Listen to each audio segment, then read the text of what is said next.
Hello बच्चों, मैं doctor पूजा यादव और हम सब स्टार्ट कर चुके थे सेट्स टॉपिक को। तो लास्ट जो वीडियो था मैंने आपके साथ एंड किया था इन 3 क्वेश्चंस के साथ, आपको करने के लिए दिया था। ये जो तीनों क्वेश्चन आपने अच्छे से ट्राई किया होगा अपने लेवल के ऊपर। अब हम इनके सॉल्यूशंस की तरफ चलते हैं।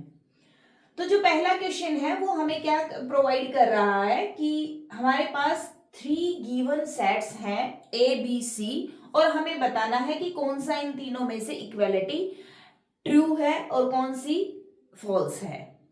तो सबसे पहली इनइक्वालिटी को हम चेक करते हैं। मैं नीचे का रब कर देती हूं ताकि इसका सॉल्यूशन अच्छे से लिखा जा सके।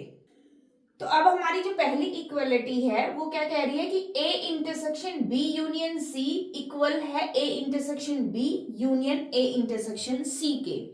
तो सबसे पहले इन जो इक्वेलिटीज को प्रूव करने के लिए, शो दिखाने के लिए कि ये करेक्ट है या इनकरेक्ट है, या वैसे भी इक्वेलिटी दिखाने के लिए आपको बहुत ज्यादा तामझाम करने की जरूरत नहीं है। जो सबसे पहले ये जो ब्रैकेट्स के अंदर लिखे हुए हैं इनको निकाल लीजिए कि वैल्यूज क्या आएंगी। तो सबसे पहले हम चेक करते हैं B union C. B union C हमारा क्या आएगा, ये बी है आपका और ये सी है। तो बी यूनियन सी में क्या आएगा, 2 3 4 5 6 एंड 7। आप सबको अच्छे से पता है सेट्स के अंदर रिपीटेशन अलाउड नहीं है। तो 5 6 जो है वो बी में भी आ रहा है, 5 6 सी में भी आ रहा है, बट यूनियन में वो एक बार ही आएगा, 2 बार नहीं आएगा, रिपीटेशन अलाउड नहीं है। तो बी यूनियन सी है, ये यही होगा हमारा 2 3 4 5 6 7। ठीक है, नेक्स्ट है हमारा A intersection B. A intersection B, A intersection में बी में क्या आएगा, ए और बी में कौन से एलिमेंट्स कॉमन है, 2 कॉमन है एंड 5 कॉमन है। तो 2 5 ये 2 एलिमेंट्स आ जाएंगे। नेक्स्ट हमारा इस इक्वलिटी में क्या चाहिए हमें, ए इंटरसेक्शन सी। तो ए इंटरसेक्शन सी, ए इंटरसेक्शन में सी में क्या कॉमन है, ए ये है हमारा और सी वो है। तो हमारे पास क्या कॉमन है, 4 एंड 5, 4 एंड 5, ये हमारे पास तीनों सेट आ गए। अब हम सबसे पहले हम इसको चेक करेंगे, ये हमारा क्या बनता है। Now A intersection B union C, ये हमारा क्या बनेगा, बी यूनियन सी ये है और ए हमारा ये है। बी यूनियन सी का इंटरसेक्शन करिए इसके साथ, तो कौन कौन से एलिमेंट आएंगे, 2 4 एंड 5। तो ये क्या आएगा, 2 4 एंड 5, ये आपका आएगा A intersection B union C. Next हमारा है A intersection B union A intersection C. A intersection B कौन सा है, ये, ए इंटरसेक्शन सी कौन सा है, ये, इन दोनों का यूनियन कर देते हैं। तो हमारा A intersection B union A intersection C, ये हमारा क्या बनेगा, इन दोनों का यूनियन। यूनियन में क्या आएगा, 2 4 5, दोनों वैल्यू क्या आ रही है, इक्वल। ये दोनों वैल्यू क्या आ रही है, इक्वल, दोनों सेम सेट आ रहे हैं। सेम सेट आ रहे हैं तो इसका मतलब ये जो इक्वलिटी है ये बिल्कुल सही है, करेक्ट है। नेक्स्ट हमारा क्या कह रहा है, ए माइनस बी इंटरसेक्शन सी।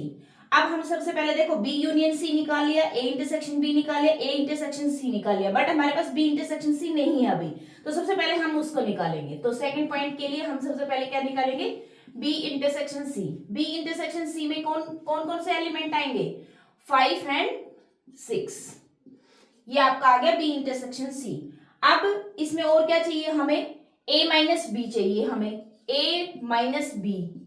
ए के वो एलिमेंट जो b में ना हो, मतलब कॉमन एलिमेंट्स को हटाकर। तो a इंटरसेक्शन b में जो है वो हमारे पास कौन से एलिमेंट है, 2 और 5। तो 2 और 5 को हटा दो, बाकी के कौन कौन से एलिमेंट बच गए, 1 और 4। ये देखो ए इंटरसेक्शन बी में कॉमन एलिमेंट क्या है, 2 और 5। तो कॉमन एलिमेंट्स को निकाल दो, ए माइनस बी का मतलब यही है कि इनके बीच के कॉमन एलिमेंट को निकाल दो जो बी में प्रेजेंट हैं, उन एलिमेंट्स को निकाल दो। तो बी में आपका ए का कौन कौन सा एलिमेंट प्रेजेंट है, 2 और 5। तो 1 और 4 हमारा बाकी बचा हुआ पोर्शन रह जाएगा। ये आ गया आपका ए माइनस बी। यहां पे निकालेंगे ए माइनस सी। ए और सी में, ए इंटरसेक्शन सी में कौन से एलिमेंट जा रहे हैं, 4 और 5। 4 और 5 बच गए कौन से, 1 और 2, तो बचा हुआ एलिमेंट इसमें आ जाएगा 1 और 2, ये आ गया आपका a माइनस बी। अब सारी बातें आ गई हमारे पास। अब सबसे पहले हम क्या निकालेंगे, a minus B intersection c। a के वो एलिमेंट जो b इंटरसेक्शन c में प्रेजेंट है उनको निकाल दीजिए।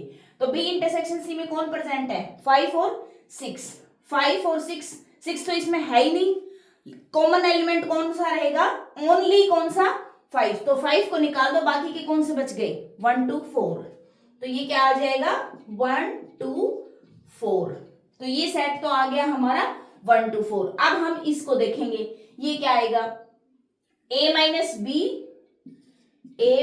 B intersection a minus C. a minus B हमारा ये है, a माइनस सी हमारा ये है, इन दोनों का इंटरसेक्शन, इंटरसेक्शन में क्या आएगा, ओनली सिंगलटन 1, 4 और 2 तो अलग अलग है, ओनली 1 ही इसमें कॉमन प्रेजेंट है, तो इनके इंटरसेक्शन में कौन आएगा, सिंगलटन 1, और सिंगलटन 1 जो है, ये सेट जो है ये इसके इक्वल नहीं है, तो इसका मतलब ये जो इक्वेलिटी है ये क्या कह रही है, ये हो ही नहीं सकता, इन सेट से नहीं हो सकता। हो सकता है कोई और सेट अगर बदल दिए जाए तो ये इक्वेलिटी आ सकती है, ये मैं सोच लेना कि यहाँ नहीं आया तो ये कहीं भी नहीं आ सकता, नहीं, सेट आप बदल दीजिए, ये इक्वेलिटी आ भी सकती है, ठीक है, लेकिन इन सेट्स की हेल्प से, इन सेट्स में तो ये इक्वेलिटी फॉलो नहीं होगी। अब बात करते हैं थर्ड की। थर्ड क्या कह रहा है, a intersection b symmetric difference with c which is equal to a intersection b symmetric difference with a intersection c। मैं इसको थोड़ा रब कर देती हूँ, ये थोड़ा कॉम्प्लिकेटेड है तो हम इसको और अच्छे से करेंगे। हाँ तो बच्चों अब हमें थर्ड पॉइंट के लिए क्या क्या वैल्यू चाहिए, a हमारे पास गिवन है, b symmetric difference with c ये हमें चाहिए, और a इंटरसेक्शन b हमारे पास मौजूद है, a इंटरसेक्शन c भी हमारे पास है, इन दोनों का सिमेट्रिक डिफरेंस हमें चाहिए, हमें ये वैल्यू चाहिए। तो सबसे पहले b symmetric difference with c, ये क्या होता है, b माइनस सी यूनियन c माइनस b, यही होता है हमारा सिमेट्रिक डिफरेंस जो होता है। तो सबसे पहले b माइनस सी देखेंगे, b माइनस सी यहां पर मैं लिख देती हूं, b माइनस सी जो है वो हमारा क्या सेट आएगा, वो कॉमन, इनके जो कॉमन एलिमेंट है उनको निकाल दें। कॉमन एलिमेंट कौन है, 5 और 6, 5 6 को निकाल दिया, क्या बच गया 2 3, किस में से निकाला है, b में से, ये ध्यान रखना, कहीं 5 और 6 को c में से निकाल दो, अगर c इधर होगा तो हम c में से निकालेंगे, अगर b इधर है तो हम b में से कॉमन एलिमेंट निकालेंगे, तो b में से जो इनके कॉमन एलिमेंट है वो हमने निकाल दी, बच गया हमारे पास 2 3। अब हमें दूसरा क्या चाहिए, c माइनस बी, तो c माइनस बी में भी हमारे कॉमन एलिमेंट क्या है 5 6, लेकिन अब हमारे पास क्या बचेगा, ये 4 और 7, और इन दोनों का यूनियन कर देंगे तो हमारे पास क्या आ जाएगा, b symmetric difference with c, तो ये हमारे पास क्या बचेंगे 2 3 4 7, ये सेट आ जाएगा, ये हमारे पास b symmetric difference with c। अब इसका इंटरसेक्शन किसके साथ दिखा रहा है, a के साथ इंटरसेक्शन, तो अब हमारे पास ये मैं यहां लिख देती हूं, a intersection b symmetric difference with c क्या बनेगा, इसका इंटरसेक्शन कर दीजिए a के साथ, तो कौन कौन से एलिमेंट आएंगे, 2 और 4, 2 और 4, ये हमारे पास आ गया, ये वाला सेट निकल के आ गया। अब हम बात करते हैं इसके ऊपर, ये दोनों थी बातें, ये एक सेट हो गया, ये एक सेट हो गया, इनके बीच का सिमेट्रिक डिफरेंस हमें फाइंड आउट करना है। तो सिमेट्रिक डिफरेंस कैसे होगा, दिस माइनस दिस, पहले तो इसको निकालेंगे, तो ये क्या बनेगा हमारा, इसको इसमें से माइनस करेंगे, a intersection b minus a intersection c, ये सेट हमारे पास क्या आएगा, मैं यहां पे लिख देती हूं इनको, जो कॉमन एलिमेंट है a इंटरसेक्शन b में, और इसमें कॉमन एलिमेंट कौन है 5 को हटा देंगे तो कौन सा एलिमेंट आएगा, ओनली 2। अब उल्टा इसका, a intersection c minus a intersection b, ये हमारे पास क्या बचेगा, अब उल्टा करेंगे तो 5 एलिमेंट जो कॉमन एलिमेंट है वो ए इंटरसेक्शन सी में से हटा देंगे, तो क्या बचेगा 4। ठीक है, ये हमारे पास आ गया। तो इस इनका जो ये सिमेट्रिक वाला जो है ये वैल्यू क्या बनेगी, A intersection B symmetric difference with A intersection C. ये हमारे पास क्या बचेगी, इन दोनों का यूनियन करेंगे तो क्या आएगा 2 और 4। तो ये दोनों वैल्यूज क्या आ रही है आपस में इक्वल, ये जो सेट है ये इसके इक्वल आ रहा है, सेम वैल्यू दे रहा है, तो इसका मतलब ये भी क्या है हमारा ट्रू है। तो ये दोनों जो इक्वलिटी है इन सेट्स की हेल्प से दोनों ट्रू है, और ये हमारा क्या निकल के आया है कि ये गलत है। ठीक है, यहां तक आपको कंसेप्ट अच्छे से क्लियर हो गया होगा, क्वेश्चन भी आपको अच्छे से आ गया होगा। अब हम चलते हैं नेक्स्ट क्वेश्चन की तरफ। हाँ तो बच्चों, हमारा जो नेक्स्ट क्वेश्चन है वो हमारे पास क्या कह रहा है कि यहाँ पर आपके पास कोई भी 3 सेट्स हैं, तो आपसे पूछ रहा है कि show that A intersection B is equal to A intersection C, ये इक्वलिटी होल्ड होती है उन तीनों सेट्स में। तो कह रहा है कि need not imply B is equal to C, कि ये जो है ये इस इक्वलिटी को इंप्लाई नहीं करता है।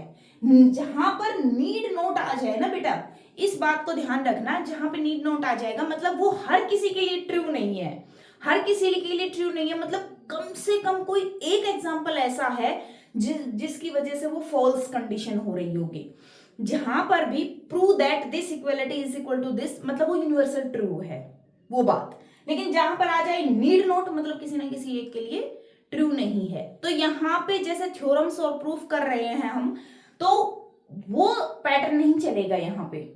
यहां जब नीड नोट की बात आ जाए तो आपको वो एग्जाम्पल ढूंढ के लाना पड़ेगा जो एग्जाम्पल इसको सेटिस्फाई ना करता हो। ये इतनी बड़ी चीज नहीं है, बहुत नॉर्मल सी चीज है, आपको एग्जाम्पल मिल जाता है। जब आप बार बार प्रैक्टिस में आते हैं ना, तो आपको कोई ना कोई एग्जाम्पल मिल ही जाता है, ध्यान में आ ही जाता है कि अरे ये तो उस तरीके की कंडीशन है, वो वाला एग्जाम्पल इसमें सेट हो जाएगा। तो हम इसमें एग्जाम्पल की हेल्प से इसको डिस्प्रूव करके दिखाएंगे, तो फिर हमारा जो क्वेश्चन है वो सो हो जाएगा। तो इसका जो सॉल्यूशन है वो क्या आएगा कि A intersection B is equal to A intersection C। तो हमें पहले तो 3 सेट्स लेने पड़ेंगे। मैंने कर लिया कंसीडर A जो सेट है वो मैंने ले लिया A B C और D, ये 4 एलिमेंट ले लिए मैंने। अब B जो सेट है उसमें मैंने एलिमेंट लिया A B 3 5। मैंने ये डिफरेंट एलिमेंट इसलिए लिए हैं ताकि थोड़ा सा आपको कॉमन एलिमेंट्स को निकालने में थोड़ा इजी लगे, और जो है डिफरेंट एलिमेंट्स जो है अलग से आपको दिख जाएं कि वो अलग है इसके अंदर।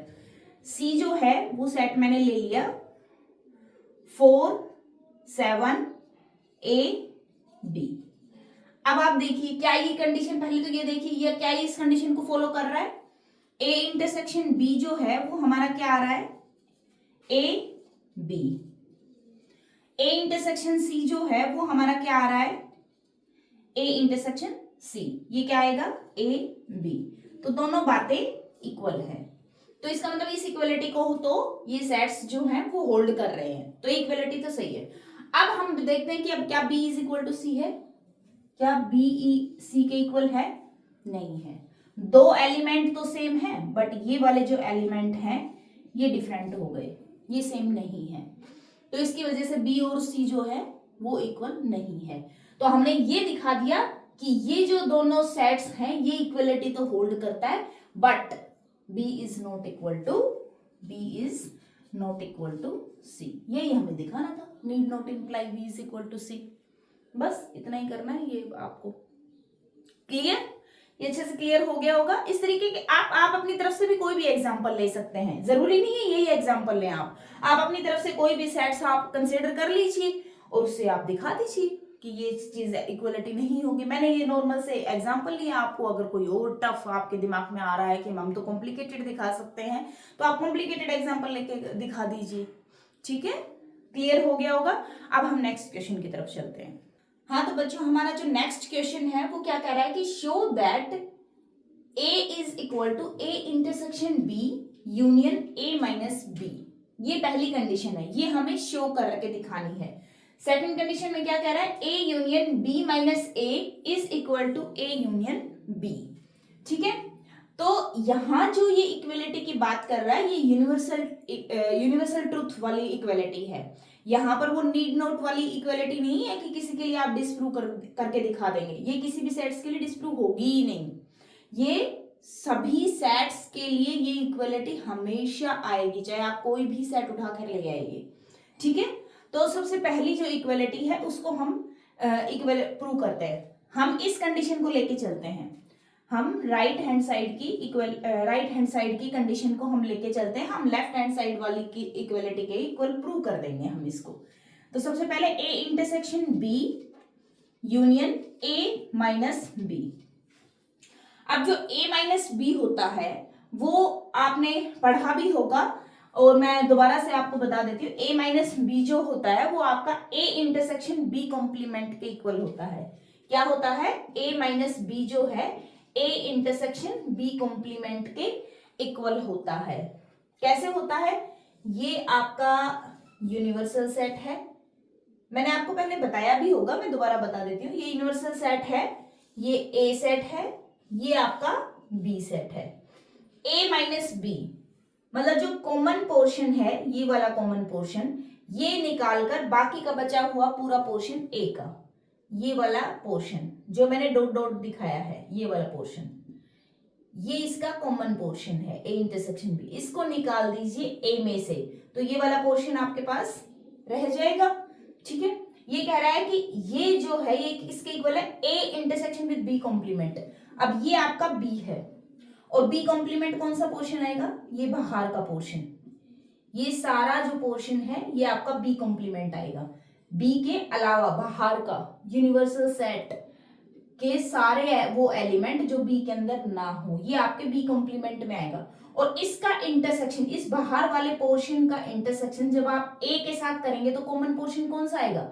वो यही तो पोर्शन आएगा, जो डॉट वाला पोर्शन है वही तो आएगा, यही पोर्शन था और ये भी यही पोर्शन आया, तो दोनों की वैल्यू क्या आएगी? हमेशा इक्वल आएगी। तो ये इक्वलिटी आप हम याद रख लेना, बाई ग्राफ से आप समझ भी सकते हैं, ये समझने के लिए ठीक है, लेकिन इसको आप याद रखिए कि ये इक्वलिटी होती है, ये यहाँ पर हमारे काम आएगी। तो ये किसके इक्वल हो जाएगा? A intersection B union A intersection B complement. अब यहाँ पे देखिए, जो ए इंटरसेक्शन यहाँ पे बी के साथ अप्लाई हो रहा है और ए इंटरसेक्शन ही यहाँ पे बी कॉम्प्लीमेंट के ऊपर अप्लाई हो रहा है। तो आपको ऐसा नहीं दिख रहा है कि ये ए इंटरसेक्शन ने डिस्ट्रीब्यूट कर दिया है किसके ऊपर? बी और बी कॉम्प्लीमेंट के ऊपर, और बीच में आ रहा है यूनियन, ठीक है। तो बाय डिस्ट्रीब्यूटिव प्रॉपर्टी की इक्वलिटी क्या आ जाएगी? A intersection B union B complement. Distribute हो रखा है ना ये ए इंटरसेक्शन बी के ऊपर, यहाँ union A intersection B complement के ऊपर। ये आप साइड में लिख देंगे by distributive property, by distributive property, ठीक है। नेक्स्ट जो स्टेप है वो हमारा क्या है? B union B complement. किसी भी सेट का यूनियन कर दें उसके कॉम्प्लीमेंट के साथ। ये आपका बी सेट था, बी सेट, और बाहर वाला जो है, बाहर वाला पोर्शन आपका बी कॉम्प्लीमेंट। तो बाहर वाले एलिमेंट्स का इस बी के साथ जब आप यूनियन कर देंगे तो ये पूरा क्या आ जाएगा? यूनिवर्सल सेट आ जाएगा। तो ये क्या वैल्यू देगा? A intersection universal set. और यूनिवर्सल सेट के साथ इंटरसेक्शन जब आप अप्लाई करेंगे, ये किसकी वजह से आ रहा है? By complement property, by complement property. ये आप लिख देंगे तो इंप्रेशन ज्यादा अच्छा होता है। जब आपके सीबीएसई का जो एग्जाम देते हैं उनमें जब ये प्रॉपर्टीज जब आप लिख देते हैं तो ज्यादा इंप्रेशन पड़ता है टीचर के ऊपर कि बच्चे को सारी प्रॉपर्टीज के बारे में अच्छे से मालूम है, उनके नाम भी पता है, उनकी प्रॉपर्टीज भी पता है, तो ये इंप्रेशन ज्यादा अच्छा पड़ता है। इसलिए मैं इसको लिखवा रही हूँ कि आप इस तरीके से लिख सकते हैं इसको। अब ए इंटरसेक्शन यूनिवर्सल सेट, किसी भी सेट का उसके यूनिवर्सल सेट के साथ इंटरसेक्शन करेंगे तो मैंने आपको बताया था आइडेंटिटी, जो यूनिवर्सल सेट है वो इंटरसेक्शन के अंडर आइडेंटिटी फॉर्म करता है। और आइडेंटिटी का मतलब क्या होता है कि वही अपने आप को दोबारा से लेके आ जाता है। तो यहाँ ए इंटरसेक्शन यूनिवर्सल सेट क्या आएगा? ए ही आ जाएगा। किसकी हेल्प से?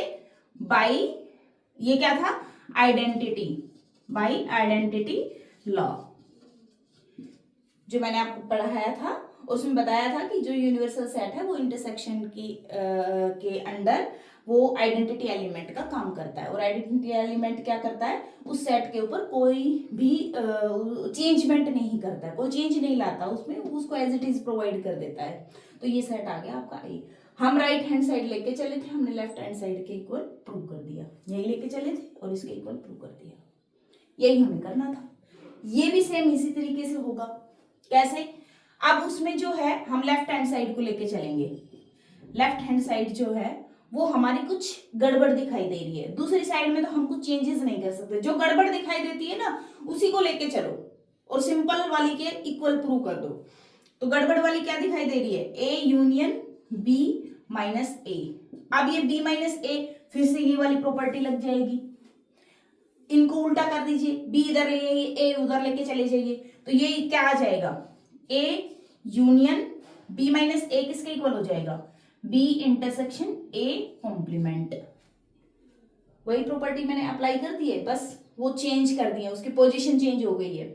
तो A union B intersection A complement. अब ये फिर से आपको दिखाई दे रहा है, यहां यूनियन है यहां इंटरसेक्शन है, डिस्ट्रीब्यूट हो रहा है, क्योंकि डिस्ट्रीब्यूटिव में ही दोनों जो आपके जो ऑपरेशन होते हैं वो चेंज होते हैं, एसोसिएटिव में सेम रहते हैं। ये बच्चों को बड़ा कंफ्यूजन रहता है, एसोसिएटिव लॉ लगा देते हैं यहाँ पे, इसको एक साथ लिख देंगे, फिर इंटरसेक्शन को ए कॉम्प्लीमेंट के साथ लगा देते हैं, ऐसा नहीं करना है। वो एसोसिएटिव में दोनों ऑपरेशन सेम रहेंगे, डिस्ट्रीब्यूटिव में चेंज हो जाएंगे। डिस्ट्रीब्यूट करना मतलब चेंज किए हुए चीज को ही दूसरे के ऊपर डिस्ट्रीब्यूट करना, वो सेम हो गया तो फिर उसको क्या डिस्ट्रीब्यूट करोगे, तो हमें इसको जो है वो डिस्ट्रीब्यूट करना है उसके ऊपर। तो क्या आ जाएगा, ए यूनियन बी, इसको बी के ऊपर डिस्ट्रीब्यूट कर दिया, इंटरसेक्शन अब इसको ए कॉम्प्लीमेंट के साथ डिस्ट्रीब्यूट कर देंगे, ए यूनियन ए कॉम्प्लीमेंट, साथ में लिख देना बाई डिस्ट्रीब्यूटिव प्रॉपर्टी। ये मैं शॉर्ट फॉर्म में लिख रही हूं, आप अच्छे से लिख लेना, बाई डिस्ट्रीब्यूटिव प्रॉपर्टी। अब A union A complement, B union B complement क्या था, यूनिवर्सल सेट, तो खुद सेट के कॉम्प्लीमेंट के साथ यूनियन करेंगे, वो क्या आ जाएगा, universal set. A union B intersection universal set. अब इसको एक सेट मान लो, एक particular set, A union B जो है एक पर्टिकुलर सेट है, जैसा यहां पर ए था ऐसे यहां पे है। अब उसका इंटरसेक्शन कर दिया पूरे यूनिवर्सल सेट के साथ, तो यूनिवर्सल सेट इंटरसेक्शन में क्या करता है, आइडेंटिटी एलिमेंट का काम करता है। तो बाई आइडेंटिटी लॉ हमारे पास ये जो सेट है ये एज इट इज रह जाएगा, किसकी हेल्प से, बाई आइडेंटिटी लॉ, इसकी हेल्प से ये हमारे पास रह जाएगा। हम लेफ्ट हैंड साइड को लेके चले थे, राइट हैंड साइड के इक्वल हमने प्रूव कर दिया, वही इक्वलिटी थी। ठीक है, आई होप आपको यहां तक का सारा कंसेप्ट अच्छे से क्लियर हो गया होगा। तीनों क्वेश्चन आपको अच्छे से क्लियर हो गए होंगे। आप अपने जो और बेहतर जो क्वेश्चन है उनके ऊपर अपना प्रैक्टिस जारी रखिए, अच्छे से प्रैक्टिस कीजिए, आपको ये कंसेप्ट्स और अच्छे से क्लियर हो जाएंगे। बार बार जब आप प्रैक्टिस करेंगे तो आपको अच्छी सी चीजें दिखने भी लग जाएंगी और माइंड में और अच्छे से क्लियर पिक्चर बन जाएगी इनके अकॉर्डिंग। ठीक है, फिर भी अगर आपको कोई प्रॉब्लम आती है आप कमेंट बॉक्स में बता सकते हैं। Thank you so much, thank you for watching my video. Please like, share and subscribe my channel. Thank you.